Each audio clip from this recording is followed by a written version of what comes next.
Hello बच्चों, welcome back to my YouTube channel. आज हम कक्षा 7 की गणित में प्रश्नावली 10.2 का प्रश्न क्रमांक 6 हल करेंगे। प्रश्न है, इन व्यंजकों को सरल कीजिए तथा इनके मान ज्ञात कीजिए जब x का मान 2 है। तो पहले हमें इन व्यंजकों को सरल करना है, अर्थात एक पद x का हो जाए और दूसरा पद संख्याओं का हो जाए। उसके बाद x का मान रख के इनको हमें ज्ञात करना है। तो शुरू करते हैं। ये वाला हमें दिया है x + 7 + 4 x - 5।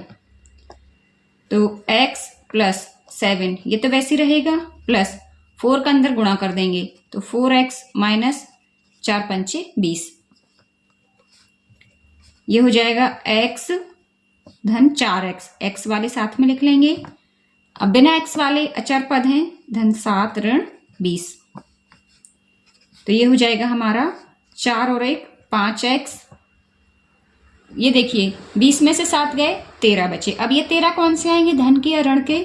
धन ऋण मिल के ऋण तो हो गए, लेकिन ऋण की संख्या बड़ी है तो निशान आ जाएगा ऋण का। तो ऋण का 13। अब 5x ऋण 13 ये तो आ गया। अब हम इसमें रखेंगे x का मान। तो हम लिखेंगे x बराबर 2 रखने पर ये हो जाएगा 5 × 2 ऋण 13। तो ये आ जाएगा 5 दूनी 10 ऋण 13। तो धन ऋण मिलके फिर से ऋण हो जाएंगे और निशान ऋण का ही आएगा, क्योंकि ऋण की संख्या बड़ी है। 13 में से 10 गए 3 और ये हो जाएंगे ऋण के 3। अब इसी का दूसरा भाग देख लेते हैं। ये है 3x + 2 + 5x - 7। तो 3 का अंदर गुणा कर देंगे, ये हो जाएगा 3x धन 3 दूनी 6 धन 5x ऋण 7। अब ये देखिए 3x और 5x, पहले तो इनको साथ में ही लिख लीजिए। 5x धन 3x आगे पीछे बस लिख गया है, धन 6 ऋण 7। 5 और 3 8x, 6 में से 7 गए 1 बचे, या 7 में से 6 गए 1 बचे और ये आएंगे ऋण के 1। ऋण की संख्या बड़ी है। अब x बराबर 2 रखने पर तो ये है 8 × 2 ऋण 1। 8 दूनी 16 ऋण 1।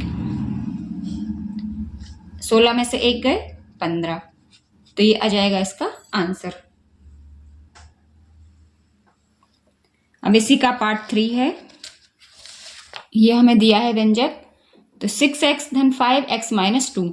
तो पहले तो हम 5 का अंदर गुणा कर देंगे। 6x तो वैसे रहेगा, धन 5 के अंदर गुणा करेंगे 5x ऋण 5 दूनी 10। अब ये हो जाएगा हमारा 6x धन 5x 11x ऋण 10।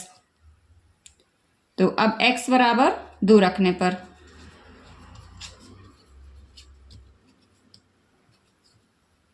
ग्यारह गुणा 2 ऋण 10। 11 दूनी 22 ऋण 10। 22 में से 10 गए, ये बचे हमारे 12 और यही हो जाएगा इसका आंसर। इसी का है पार्ट 4। ये हमें दिया गया है व्यंजक। तो पहले 4 का अंदर गुणा कर लेते हैं।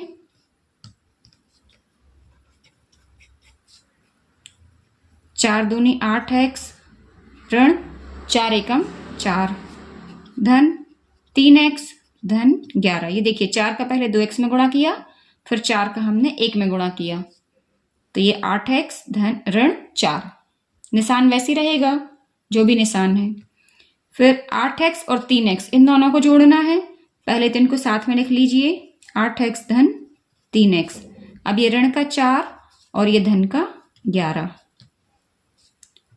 तो 8x धन 3x 11x ऋण 11 में से 4 गए 7 बचे और ये आएंगे धन के।